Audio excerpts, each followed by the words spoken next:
Anthu amanena kuti ndalama sizimera pamtengo, koma sikunena kuti sungakhale ndi chimtengo chako cha ndalama. Yerekezani kuti inu muli ndi 1 kwacha coin. Kodi mukhoza kutani nayo 1 kwacha coin imene? Muyerekezenso kuti 1 kwacha coin ndi mbewu. Mukwanitsa kuyika padera 1 kwacha coin tsiku lililonse, ndipo pakutha kwa chaka mudzakhala ndi 365 kwacha. Zimveka bwanji izo? Koma kumbukirani kuti inu mukhale ndi mtengo wa ndalama, muyenera kukhala ndi mbewu. Ngakhale mbewu niyochepekera ngati 1 kwacha. Kuti mtengo wanuyu wa ndalama ukule bwino, muyenera kuusamalira.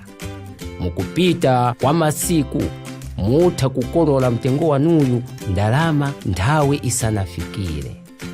Chofunikira nkukhala ndi njira yokololeramo ndi yachisamaliro chache. Ngakhale nthawi yokolola itafika, nkofunikira kusiyako mbewu zokabzala mtsogolo kuti mukakololenso zambiri patsogolo. Mtengo wanu wa ndalama udzafunikira kuusamala ndi kuusunga bwino.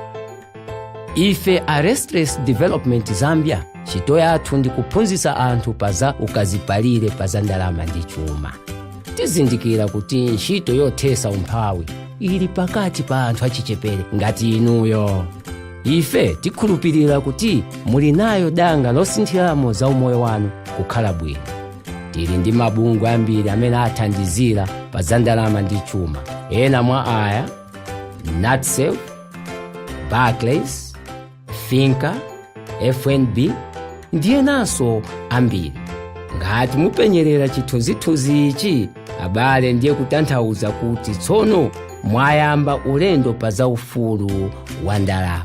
Inde mukhoza kukwanitsa, mukhoza kusintha umoyo wanu lero. Mutengepo mbali.